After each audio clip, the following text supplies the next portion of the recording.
All right, guys. My name is Rahul Mitra. I have been involved with EWB for about 8 years now, initially with the Austin chapter, but now here with the Washington, D.C. professional chapter. I'm currently working with CARE International as a water and sanitation engineer. I'll let you introduce yourself. My name is Annie Devine. I am a development specialist with Cardno Emerging Markets, which is a large global engineering firm. I've spent the last decade working in post-conflict and conflict environments, mostly on education and economic development programming. But I've done a lot of different things I've used logical frameworks throughout all of my programming, which is why I'm here supporting Rahul today. Yeah, and so the tool that we're going to be presenting is a very exciting yet boring tool, but it's a very, very useful tool, we promise. It's also a requirement from EWB USA, but we would recommend that you not look this as a requirement, but a really powerful tool in the project planning process. So a couple of years ago, EWB introduced the PMEL program, which is the Planning, Monitoring, Evaluation, and Learning program. And the whole purpose of this is to structure EWB projects within one planning framework to introduce monitoring and evaluation within the planning process of the project, but also to drive meaningful data from these projects so that you can drive back into the planning and sort of iterate that process. There's a lot of content on the website, on the EWB website, regarding the framework, regarding instructions on how to go about filling out one of this paper. But this is just some of the semantics, the way that EWB defines a program and a project. The program is sort of a more overarching commitment that you are making to a community or a set of community. And the project is one task that you're completing. So within a program, you can have multiple projects. You can have a clean water project, you can have a sanitation project. You can have building a bridge that can be a separate project.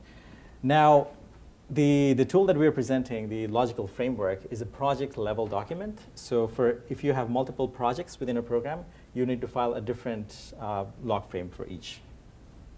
So just kind of a basic definition of what a logical framework is it's a tool for program conceptualization, design, monitoring, and evaluation. And we look at it as something that can be changed and kind of shifted throughout the entire process, which is why we kind of named our presentation from planning to implementation. So what it helps do is it really establish measurable and causally linked objectives, providing kind of a logical summary for the following questions. And it really helps you identify how to answer each of these questions and kind of what is the program going to achieve, what activities will be carried out, what means and resources and inputs are going to be provided, what potential problems could affect the success of the program, and assumptions. And we're going to talk through, you all have you actually have a handout with you right now. You should, if you haven't gotten one, there should be somewhere floating around the room. And each of these questions are answered within that, whether it be under assumptions or inputs or activities. And so we're going to kind of walk through that process. But this is really just what the tool does and how it helps us. So why do we fill this out? Again, it is a requirement. And it's not just a requirement for EWB. It's actually an industry-wide requirement. So pretty much every donor and NGO uses this tool kind of across the board, whether it be in an engineering project or any other type of project, from education to economic development.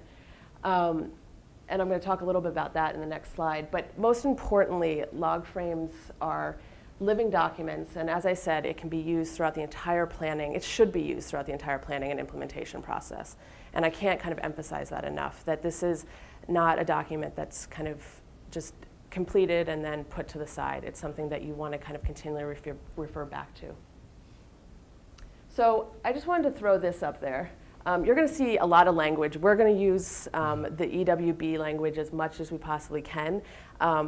Like I said, I am actually new to EWB, so their language is something different than I've used before. But language is not important here. And call us out. Please, I want this to be interactive as well. So if you have a question in the middle of all this, please feel free to raise your hand as well. And call us out if we use some language that doesn't make sense to you, or we've kind of conflated some words, because that will happen, because as you see, this is just a laundry list of different ways that people kind of do their own logical frameworks and the type of wording that they use. So just kind of keep that in mind. But what we're really focusing on in this session is how to think through logically this model and how to kind of build it out. And we encourage that any kind of NGO framework that you use, just make sure you go back to the donor and or NGO template and kind of use those as best as you can. So who's involved? Everybody. This is a stakeholder, everyone should be involved in this process. This is from the community to the government. This is not something that should be done at headquarters. This is something that frequently happens at headquarters. You know, you're rushed, you've got to put this thing together, everyone's kind of, you know, we got to get either our project plan in, or we have to get our, you know, a proposal in, and so it ends up being done by just a handful of people. That's really not how you should look at this document. That's not the best way to do it, and so I just really encourage you to kind of start using it early, think about this process early, and use it as a planning process instead of a last-minute thought on all of this. And if I may add, I think it's very important within the community itself to engage all different stakeholders. So in this picture, this is a picture that I took in Cameroon while I was there, and the community is sort of half divided between this Muslim tribe and this Christian tribe. And the men you see on the right, they were sort of living on the outskirts of the community, really hard to get to, but they were a significant aspect of the community. So to engage them was very important, and this was one of the sessions that we had in creating the log frame that we produced. So just what the log frame really forces you to do almost is to think within this framework where you're looking at the overall goal that you're trying to achieve through a program, and then sort of break it down into the different aspects till you have project activities. These are the inputs, the things, the tangible work that you're actually putting into the community. Drilling a borehole, or educating this committee, or you know, doing a public health study, or constructing a bridge. You then have outputs of what happens after you've implemented this. And after you have outputs, you have outcomes. What is the human effect of this output? And that relates to the wider goal. So as you plan the project, you're sort of working your way from the top down. And as you're implementing, you're sort of working from the bottom up.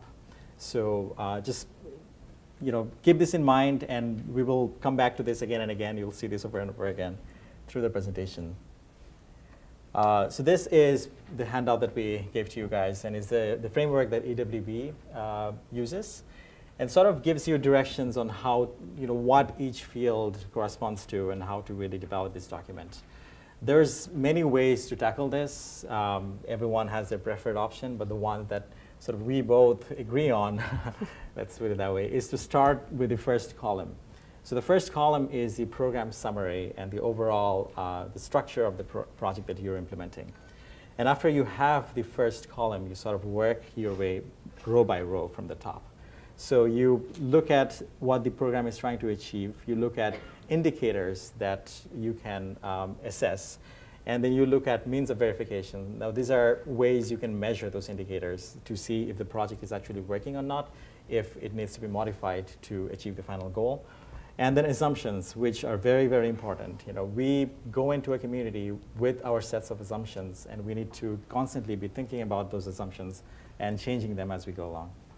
Now, the first field that you saw, the overall goal. This is a very, very broad statement, an overarching goal that you have. What is the scope of your involvement in the community? Why is EWB this chapter in this random community somewhere in Africa or Southeast Asia, or where not? And it's usually provided to you by the community. It's usually stated in the 501 application. This is what we want help with. So this is not something that you come up with. This is usually something that the community comes up with. One of the things that we see a lot is this is structured like to reduce or to improve the standard of education, or to reduce incidence of this disease in this community. The example is the community members would like to experience fewer incidents of waterborne illnesses in the community. So just to think about the overall goal and And make if I sure could- that all activities are associated with that. Yeah, and if I could just jump in here quickly, the expectation for the overall goal is not that you would solve that problem entirely. What the component of your program or your project is really to kind of work towards impacting and making a kind of a dent in solving some of that goal. It's not, so it can be a fairly substantial goal, but you don't want to make it too big. We're not, solving poverty or something that would be, that wouldn't quite work. But it is something that can be a little bit broader than something that you can solve alone with one project or one program. As you get further down, then it becomes a little bit more detailed, and you want to be able to make all of those steps actionable. So the next step down that list are objectives. These are sort of the purpose of the project. What are ways that you can go and achieve that goal? It's sort of one step down from the overall problem statement, and usually you can say to increase performance of students in this community, or to increase access for students to the school if you're building a bridge, let's say. Access to potable water, a lot of us are working on water projects. So this is where you sort of have different objectives. Now, a project can have multiple objectives. It doesn't have to be just one statement. However, it makes sense to have each sort of goal or objective to be stated in one sentence instead of rambling on and having 2 or 3 sentences. One of the crucial things about this tool is you need to try and be concise. If you can articulate what you're trying to do and your theory of change of how you go about achieving that goal, if you can articulate that in one page, that says a lot. And that's why the handouts that we gave out is just one page, one A4 size page. So that summarizes the whole project. The next step is the expected results, and it's basically synonymous to outputs. This is the very sort of the physical manifestation of what activities you're actually doing. Now, words that we significantly use are delivered, produced, or changed. So you have trained some individuals, and don't just stop at trained, but like, what is the effect of training them? Like, they have an increased capacity for providing better healthcare. So that is an output of the inputs that I'll cover in the next slide. And at the bottom, you have the input. Now, this is usually what you actually implement in the field, or the work that you do in the country. Inputs or activities, again, a lot of the language is synonymous, so you can use multiple words, but some words you want to use when you're making a list of your different activities can be prepare, design, construct, procure. Now, this doesn't have to be 1 or 2 sentences. This can be a whole list of different tasks. But just think about how you are prioritizing everything. Think about like what the project goal is, and if you were to pick maybe 5 or 6, well, how would you rank them, and how would you summarize them in one field, exactly. So examples of this can be to train the maintenance committee, be it a computer project, be it a road access project, be it water storage and whatnot. Procuring construction materials is a task. If you're going into some sort of agreement with the community, just having a contract with the community is also a tangible task that you're trying to do. So as we mentioned, once you get kind of through the first column, then what we recommend is that you then start working horizontally across the sheet that you have. And so the next column is indicators. Indicators are going to look a little bit different, whether you're talking about the objective or the overall goal or the activities, obviously, because they are, some are more measurable than others. However, what an indicator really is the measurable and observable kind of data points that are directly related to whatever your objective, results, or activity is. So it helps you indicators are used to kind of track and record how well you've kind of planned a set of activities and how well they're being implemented, and assess whether or not your targets are being met. So some examples of indicators include kind of numbers of students that are attending schools, number of people surveyed who say they have access to the other side of the crossing if you've built a bridge, and number of vehicles crossing per day during the wettest season. Those are usually kind of would be aligned with, generally with your activities or inputs, and they're very kind of, that's something that probably the project team or the community is tracking on a daily basis and is very kind of closely related to that.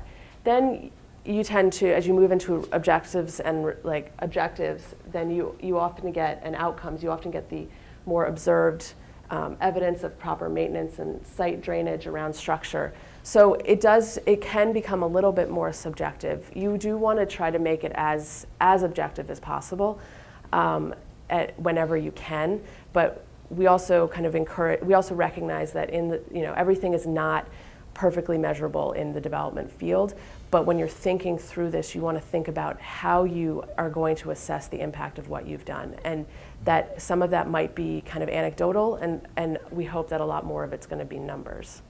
Yeah? Okay, so this is the column I'm having a lot of trouble with. Yeah.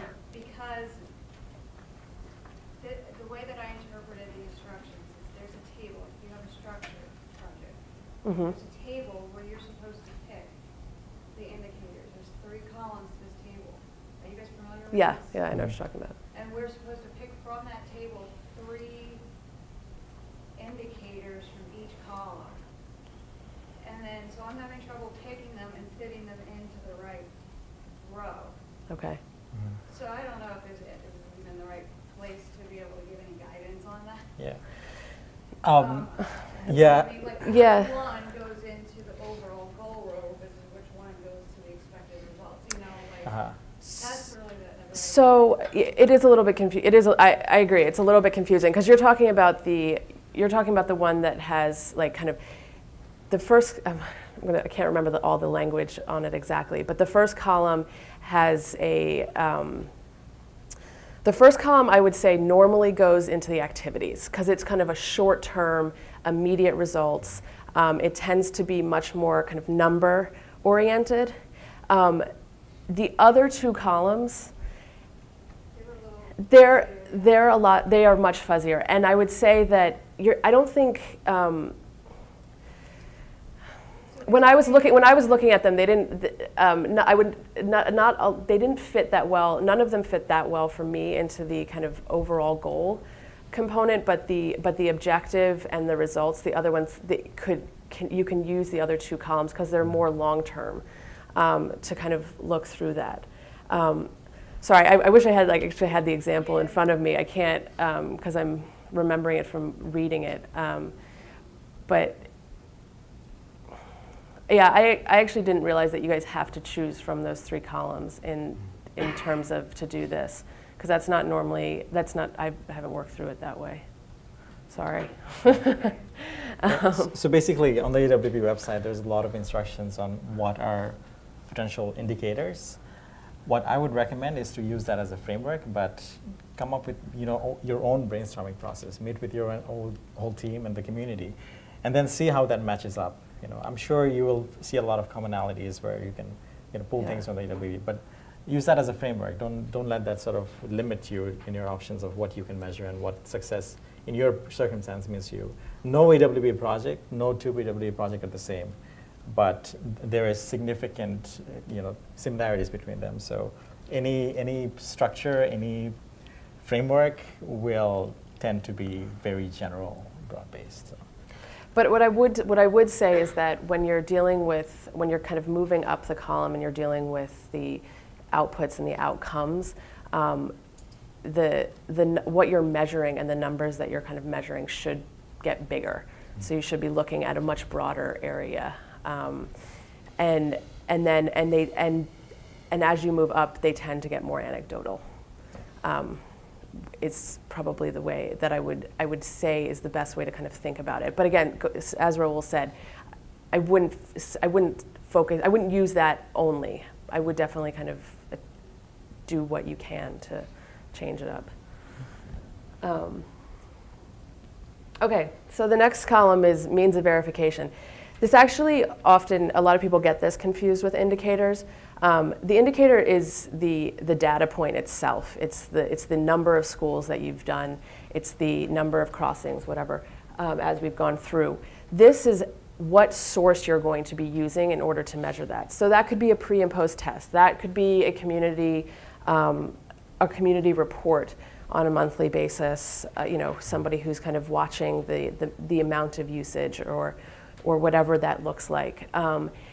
It also, as you kind of get up higher up in the indicators, as I said, sometimes you get these broader numbers that are kind of focusing on, maybe it's a percentage of, number of people in a given region that have access to whatever, and how you kind of compare to that. And that's when you can start using higher level data that the project itself might not necessarily collect. So what you want to do is identify where you're going to get this information. If you've created an indicator and you have no way of getting information on it, it's not a good indicator. So it's kind of one of those obvious statements, but if there is no source for it, then you haven't created a good indicator, and you need to go back to the drawing board and figure out how you're going to collect that data. And that's really what the means of verification helps you do, and that's why that column is so vital. A lot of people kind of overlook it. They're like, oh, we'll think about that later. Don't think about it later, because you might end up promising something that you cannot produce or provide, and that's particularly problematic for donors and for yourself. I mean, it's not just a programmatic thing, but it does kind of make it a little bit complicated. So here's a bunch of examples, but I can give you some examples from my previous experience with EWB. This picture is basically showing us training the water committee on how to do water tests. And we actually left a lot of those testing kits, which are very, very inexpensive, if not free, with the community so that they can track the water quality across a period of time. And also the flow rates, which is very important. You have dry season, you have rainy season, and because our chapters cannot be in the community for prolonged periods of time, it's important to equip the community with the skills, but also the tools that they can record that data. And we were really surprised with how smart the people were. They didn't have formal education, but they were able to pick things up. So definitely try and see who in the community is takes initiative and comes to meetings and engage with those people in doing this sort of work. So finally, assumptions. Assumptions are wildly important in this whole process. We make a lot of assumptions when we go into communities to do work with them, and that's okay. I mean, we have to. And really, what an assumption is something that's outside of your control. So that can be an event, conditions, decisions. I mean, political decisions that you can't control. And other external factors that may ultimately affect how the project is going to be rolled out. And you want to think about something like, to be successful, what kind of environment do you need? And you want to think about what you are looking for to create a successful project and to ultimately get the results and make impact towards the overall goal. In the long run, and that's really what an assumption is doing. Now, I've kind of put up here. We've got three different types of assumptions. The first one is the very likely to hold true. If you have a signed contract with a donor over many, many years, it's pretty likely that that's going to hold true. Not 100%, but it's likely enough that it doesn't necessarily need to be something that goes into your assumptions column. You can just kind of, move on from that. You don't need something that's very, very true isn't necessarily something that's going to go into the assumptions column. Something that is a possible risk, exchange rates will remain stable, is an assumption that you're going to make regarding kind of long-term over the course of your project, or if you kind of are going to assume that there's going to be peace in your area. This is something that I've dealt with a lot in conflict and post-conflict environments. There are certain things you have to say to either to the EWB or you have to say to a donor, like, we assume that there is going to be relative peace in this area for X number of years. If that does not hold true, then your project is not going to be successful. And that's fair enough. That is a possible risk. Then there's the very unlikely to hold true. You will get the exact same amount of rainfall that you need every year for your agricultural project to work. That's probably not going to happen. Didn't happen many decades ago before we were dealing with global warming, and it's definitely not happening now. So when you kind of think about these things that are definitely not going to hold true, then you would need to rethink your project. You need to think, how do we kind of change some of the activities in this so that those components those components that are not that need to be addressed and dealt with are addressed and dealt with. And so that actually is a really important assumption and a really important conversation to ultimately have. Because if you're sitting there thinking this isn't going to work, then you need to literally go back to the drawing board and work with the project, the community, and the various stakeholders to say, okay, we've got this assumption. We know this assumption is not going to hold true. What do we do about it? And so that's why this is such an important planning tool. Because it's not just a written document. It's literally kind of informing a conversation continuously. So finally, I just want to kind of come back to this, like, how do we think through this process? Basically, in order to kind of create these different things, again, you see assumptions in every single one of these steps, which is why I've just spent a few minutes emphasizing it. But you've got, so an activity plus assumptions is going to ultimately equal your output. And you can do this. We use a lot of if something and assumptions hold true, then this. And that's kind of how that's a really important, if-then statements are really important when you're creating this document. Because you want to, as you're kind of moving up each level of the document, you want to think through, if this, then this is going to happen. If this, then this is going to happen. And that's kind of how you should kind of think about kind of moving from activities up to overall goals and back down. Cool. So now we're sort of going to run you through an existing EWB project. And just to give you guys a very brief background on what the project is, it's a community in northwest Cameroon. It's a very rural community in the middle of nowhere, pretty much, really close to the Nigerian border. The government even didn't know about the existence of this community, so they were not providing any services. So that's how remote this place is.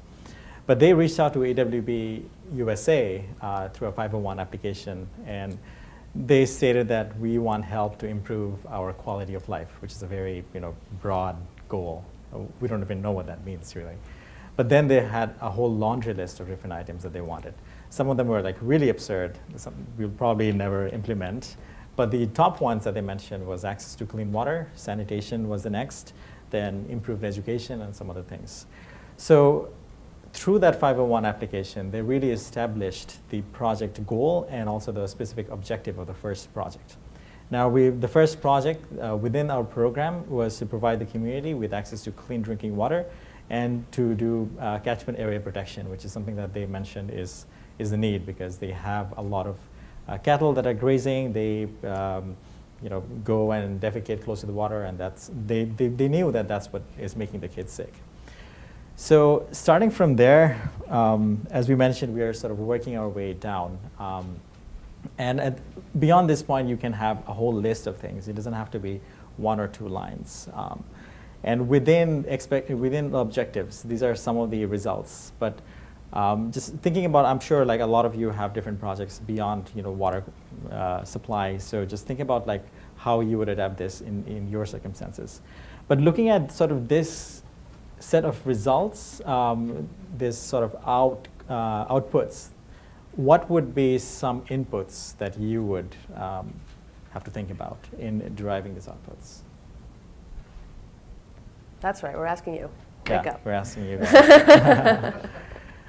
So read through the expected results and just think about some of, if you guys have, those of you who have worked on water projects, kind of What types of activities?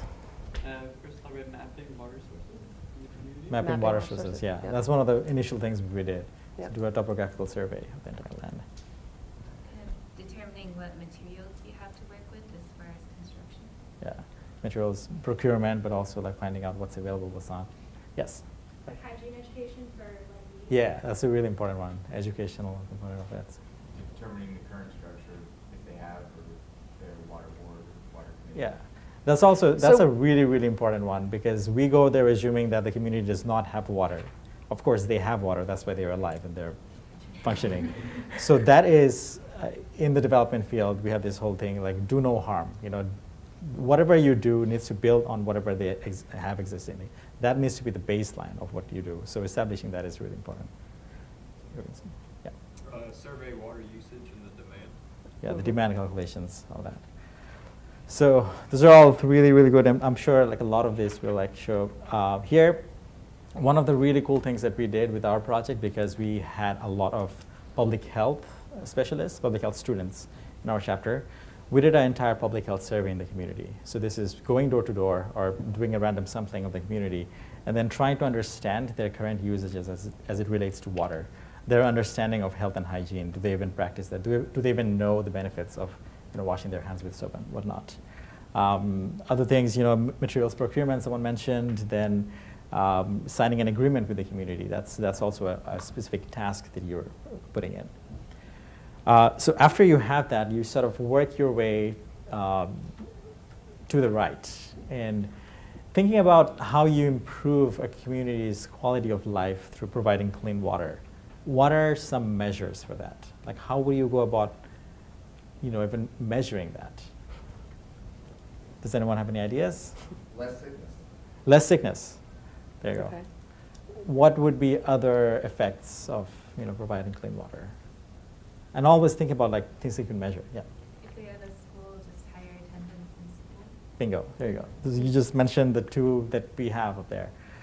Reduce incidence of diarrheal disease, reduce school absenteeism. What we did in the community was to engage the community as much as possible. Like, what are the main issues? And getting the community to collectively agree on them was as crucial as us raising enough money or having enough expertise. And they mentioned that kids are getting sick, and as a result of that, they, have a high absenteeism rate. How would you go about measuring those two? How would you go about measuring each of those two goals? What means of verification? Yeah. Okay. Yeah. Anyone? What means of verification would you use? How would you measure diseases increasing? Yeah. Examining school attendance. School attendance. Reference to that. So school attendance through the school teachers, so the PTA if that exists. Public health survey results. Now, the initial public health survey that we conducted, we're planning on doing a mid-project or program survey again, and also an endpoint survey. But we're also working with the local healthcare providers in gathering basic data on a continual level. Now, assumptions, there's a whole list of assumptions that we've had going in. The biggest one, as it pertains to most EWB project, is the behavioral change component. We assume that the community is going to really adopt whatever change we are trying to make. They're going to start hand washing. They're going to start using this new water. Small things make a big difference. The taste of water, because of there's chlorine, that can be, that can dissuade a community from using that water. Or their distance to whatever source of water they have, that can be a deterrent to adopting new, clean water. So I'm not going to go row by row, but just thinking about the next row. Obviously, if you're trying to measure access to clean water for a community, what does access to clean water mean? Like, what is the main issue right now? The community is spending way too much time collecting water that is not good quality, and then there's not enough supply year-round. So those are three very measurable things we can measure. We can measure water quality. We can measure the time it takes for people to get the water. We can measure if they have consistent water throughout the year. So always think about like how would you go about quantifying the impact that you're going to have. Another huge assumption is land rights. You know, you're assuming that you're going to be able to get land rights. This can be a water project, this can be a school project, or whatever you're trying to construct. You need to be able to establish that. EWB has a requirement for 5% community contribution. It's easy to just assume that, oh, you know, that's what, like $5,000? Of course the community can do it. But that might be really hard in an indigenous community who have, you know, a different definition of what money is, what money can do. And then at this point, you're sort of going more infrastructure heavy. You know, you're building a water system. You're thinking about like establishing a water committee. So it gets a little easier to sort of be able to measure that. You know, number of water tap stands that you've built, the number of people you've trained, and things like that. You can see there's numbers. There's also letters, and you can do whatever you want to do. This is mostly so people can follow as you go across. You know, A will relate to A, and then in the indicators you have like A to D. So that sort of comprises of the entire the 4 measures that we have over there. So all this, a lot of this is semantics, and however you want to do it is up to you. And just kind of going back to the indicators, you can see here that you know, as you get higher up, it's, you know, increased quantity, reduced, and versus numbers, percentage.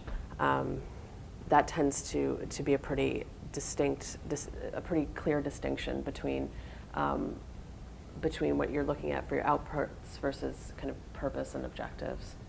Yeah. A lot of these indicators will be the work that you do. You know, when you go on an assessment trip or you go on a post-implementation trip, you're getting the opportunity to collect the data. But always think about like what would the community be able to do once EWB is not there. You know, if they have a meeting every month, they can have a log that they can produce, then maybe transmit it to EWB USA. But just thinking beyond the 5-year commitment that you're making to the community is very, very crucial. Is there anything out here? I mean, you guys are, I'm assuming, reading this as we're throwing this up here. Is there anything up here that kind of jumps out as you as maybe not being measurable or maybe being a little bit funny? Just curious. And just completing the whole form. And again, we're going to make all this available. There's templates for water projects, for the DC chapter is also working on an ICT project, a educational center project. That's also available on the EWB USA website. So just, you know, thinking about the different inputs, thinking about the indicators and the assumptions, we actually had a whole other list of assumptions. This is just a very, very long, probably like 3 pages just of assumptions. And we had to pick or join 2 or 3 assumptions together to come up with this list. So these are very well thought out. What we try to do with our chapter, and this is something that we've found very helpful, is to have a meeting at the beginning of first student chapter semester or after you've come back from a trip, to dedicate a whole meeting in producing this document. You know, working with everyone who's there to brainstorm, you know, what is going on, and to sort of revise it after you come back from a trip. You know, because I'm sure you're going to have come with new assumptions, or you're going to find some information about the community that maybe contradicts whatever information you had before. Does anyone have any questions on this kind of thing? Yes. Yeah. Is this related to the program or the project? Project. Yeah. So the overall goal may change?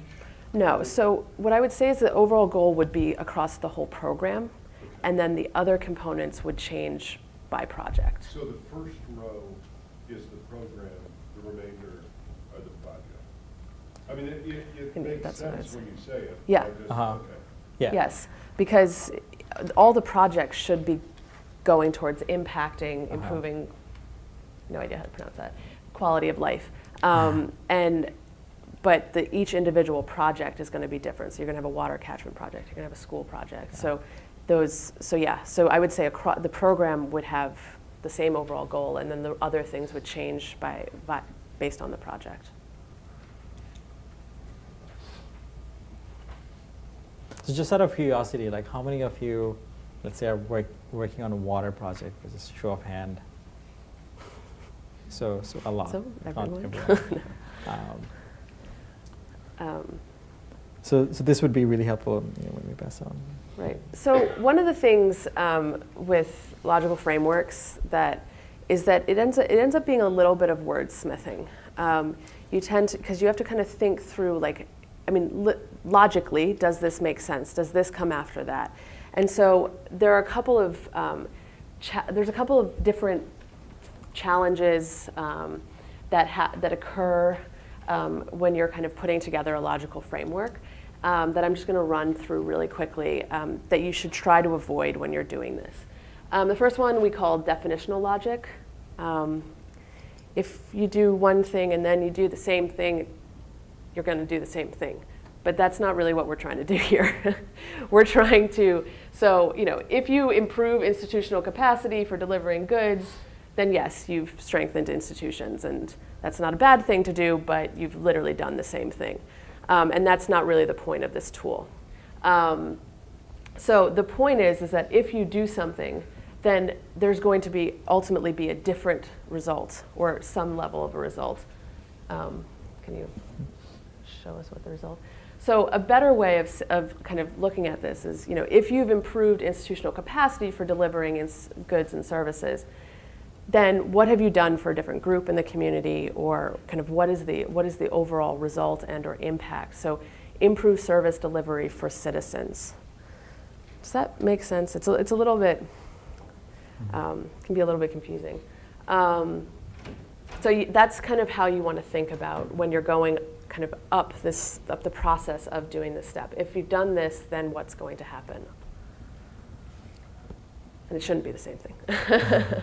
So the next thing we have here is categorical logic. Sometimes, if you increase school completion rates, yes, if you increase school completion rates, if you improve preschool, primary school, secondary school, you will increase school completion rates. But you could also actually put that all into one bubble and say, if you've improved, school in general, you've increased school completion rates. So the real thing is you want to ask yourself, how are you going to do this? What is it that you're actually doing in order to kind of increase these completion rates or improve the school in general? And so, you look at things like reduced cultural barriers to education, increased access to education, improved quality of education, secondary education. So so you don't want to make this just a kind of a laundry list of categories that are the exact same. You want to think about kind of different aspects within it that are going to lead to that result. And the last one is, and Raul and I kind of laughed at this one because we are very, very guilty of this. We do this all the time when we're putting together logical frameworks. And it's something that it's because this is kind of, there is a lot of wordsmithing and there's, you're trying to get as much information as you possibly can into these little boxes. You tend to kind of put a bunch of things together and use phrases like and, through, by, in order to, et cetera, et cetera. And what you really want to do is make single sentences. These should be two separate sentences. You improved health conditions of target population, period. Will lead to, So improved health service delivery will lead to improved health conditions of target population. So if you find yourself putting an and or a through or a by, you've probably actually moved yourself into the next category, and it's actually an if-then. And it's probably the result of something. So you want to kind of think about that when you're using it. So if you have some very long, convoluted sentence, then you probably can split it up a little bit, and you actually want to move that into a different category. Now, you can definitely use the word and. I mean, sometimes there are actual lists, but think about is it a list or is it two separate concepts that you're trying to put together? Also, there's a lot of like development lingo that we usually use, and we're both culprits of that. Things like empower, or things like words sustainable, like words that can mean many things, but it can mean nothing at the same time. So to try and avoid that, like try and avoid using very, very vague lingo and go into specifics of what that really means. How would you translate it in the community's words? And think about, is it measurable? Yeah. If you've empowered someone, how do you measure that? How many and units that's of really, empowerment? that's, yeah, how many units of empowerment? And that's really where, that's, I mean, if you say you've empowered a group of women, well, what does that mean? Does it mean that they now have savings accounts? Does it mean that they now have, jobs? Are they, are they bring their children to, like, are they able to kind of clothe their children? Whatever it means, but like, what does empowerment mean? So I think that's, it's a very valid way to think about it. Oh, forgot the arrows. So just bringing everything together, these are just some recommendations we have. This is a EWB requirement, so every chapter needs to produce this as part of their 5, 21, 22, 23, whatever you guys have now. But do not think of this as a requirement only. This is something that is very, very useful. This is pretty much your project. You define your project in one piece of paper. So just think about how powerful that is. You try and engage the community as much as possible in making this. Again, as I said, a lot of it might not make sense initially to the community, but ask them questions and like keep on probing. Like, how would you go about measuring it? Like, how do you know that your kids are getting sick? And people would know. People can usually translate those into their terms.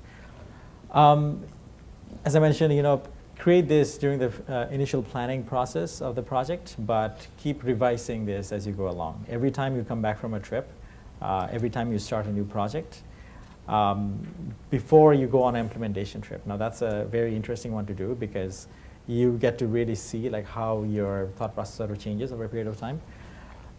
Try to sort of keep it concise, keep it 1 page, maximum 2 page. I don't think people will go over 3 pages, but try and keep it 1 page as much as possible. Well, yeah. I mean, it depends on how many activities you do. I mean, you can have multiple activities. You don't need to put every single like minute detail on there that you might put in a work plan. These are higher level activities, but it doesn't mean that you can't, don't start cutting because you're trying to keep it onto 1 or 2 pages, activities that you should be doing or measuring. But do try to be as concise. And again, it's not a work plan. This is something that's a little bit higher level. So think about what activities kind of represent kind of a laundry list of other smaller activities that you might find in a work plan. Keeping it logical, clear, and free of jargon that I've already mentioned. Instead of using empowerment, use more specific words. Also, this is a very, very powerful document because it is industry-wide accepted. Every development organization has their own version of log frames. Every donor asks for a log frame. So use this as like a fundraising tool too. So it's very important to not have too many engineering or public healthy word in there. Just have more something that a layman, or not a layman, a very educated layman Something would that I be can able to understand, that would be great. No, I'm just kidding. and have one per project. This is a project level tool. If you have multiple projects, create a new one for each of them. If you have any questions, we have our email addresses, so feel free to email us after this. How do I effectively use this framework to complement my alternatives analysis? Like if I have one specific goal, but there can be many different activities or ways I can go about achieving that goal. How do I use it to assess which one might be the best way or best alternative? That's a really good question. When Engineers Without Borders talks about alternatives, it's usually alternatives of ways you can implement the tool. So if you're working on a water project, you can either drill a well, you can either cap a spring, or you can, I don't know, I'm sure tons of options. You can purify the existing water and whatnot. So those are the alternatives that you're talking about. But here, I guess at this level, you're talking more about the fact that you're providing some sort of technology, some sort of intervention in providing the clean water. So I would not think about it in the terms of alternatives analysis or this being a tool that can help with alternatives analysis. I think that's a whole different other process that you have to go through, where you think about what are the things that you evaluate, what are the criteria you evaluate each mode of implementation through, whether it's cost, whether it's time taken, whether it's amount of disease that it saves, whatnot. So I think it's very important to sort of disassociate each of those. This is more of a planning, project level planning tool, as opposed to project implementation tool, if that makes any sense. That being said, there are ways, when you're thinking about alternatives and stuff, think about assumptions. Think about, is this stuff measurable? Mm-hmm. But you would have to do one of these for each of your alternatives, is basically what it would look like. And I don't know if that would be worthwhile, like for your time, but I certainly think that kind of thinking through measurable indicators when you're thinking through your different alternatives, as well as the assumptions that you have to make, is very valuable. So it's not that pieces of these couldn't be used, but I would say the whole the tool as a whole wouldn't be kind of applicable to that situation. Any other questions? Yes. It's more of a comment. Yeah. I'm a certified data specialist, and we do something very similar called function analysis. I'm not familiar with that. But one of the tools that may be helpful for the chapters is there's the Miles Foundation, and that's the group that basically pushes value engineering, that we should be doing this. And they have a list of action verbs and measurable nouns. Because improved infrastructure doesn't say anything. Right. What does that mean, like we were talking about? And so they have the squishy words, and they just get rid of those and really replacing what we spend a lot of time working on verb-noun pairs to describe everything a project must do. Oh. And that just may be a good resource for everybody. Yeah. What was that resource? It's Lawrence Miles Foundation. Trying to remember, I can look at the website because I called it up. It's thevaluefoundation.com or .org. But if you do Lawrence D. Miles Foundation, you'll find it. Any other questions? Cool. And again, please feel free to reach out to either one of us. If you, I'm going to do a quick little pitch for my company, which is always looking for socially minded engineers. So if you have any kind of interest or questions about Cardno, please feel free to contact me as well. It's actually a global company, but it's Australian based. But thank you for having me and us. All right, thanks guys.